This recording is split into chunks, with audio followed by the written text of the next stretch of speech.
Hey guys, Maggie's joining us for the moment. She's feeling cuddly tonight.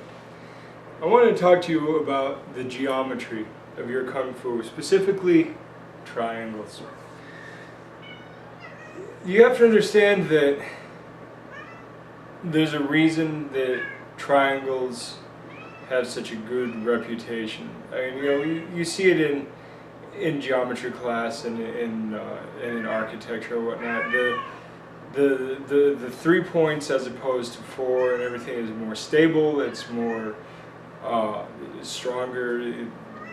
If you expand it into a 3D model, a pyramid shape tends to be a fairly strong and simple shape. But the idea of a triangle or a pyramid is a very powerful image. And why wouldn't it be? You know, everything in the universe is made up of matter and matter and energy happens to like crystallizing into shapes. And I mean, everything from our proteins to to inert molecules tend to adhere to specific shapes. And it just so happens that triangles are a very, very strong shape for your martial arts training. And a particularly good example is the concept of covering your center line. Your shoulders are here, your center line is here, and I can't very well move my shoulder in. I can move my elbow in, but then, I'm kind of closing myself off. But if I keep my elbow where it is naturally, and then bring my hand onto the center line, well, now you see that there's an angle. And just like water dripping off of a roof, this angle tends to shunt off oncoming pressure. It is very difficult to hit a triangle directly on the tip and cause any structural damage. You really, to come at a triangle, you have to come in perpendicular to one of the sides. At which point, you know what, I can create another triangle and then we're good.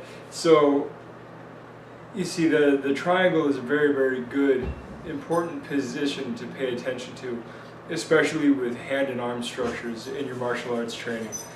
You're going to find that you can take off a variety of attacks using triangular formations of your body.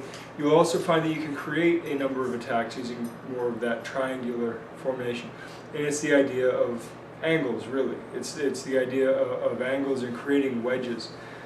It's an incredibly important idea, and I know I've spoken on it before, but you should really pay attention to the geometry of what you're doing because the structure matters.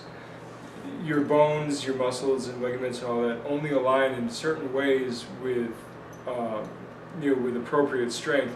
In other ways, you're really overstressing some of the auxiliary joints and whatnot away from the primary engines in order to create effect, and it's not ever good. Save your wrists and use your elbows. Save your elbows and use your shoulders. Save your shoulders and use your hips. You have to use your engines wisely and get things stacked and lined up in a proper way. The geometry of your martial arts is incredibly important, regardless of what style you choose. I mean, I'm a big fan of Wing Chun. It's what I'm studying right now, first and foremost. But at the same time, by the same token, this can apply to karate, to Muay Thai, to Jiu-Jitsu. All of it matters. I mean, the geometry of it all works regardless of the system, because we're only humans with arms and legs and a body and a head. And there may be slight variances on angles because of individuality, but the overall idea, the overall shapes will remain the same. And you need to learn how to look past the techniques and get into the ideas. And to get into the ideas, you really need to get into the geometry of what you're doing. So that's all I got for you, and I will talk to you guys later. Good journey.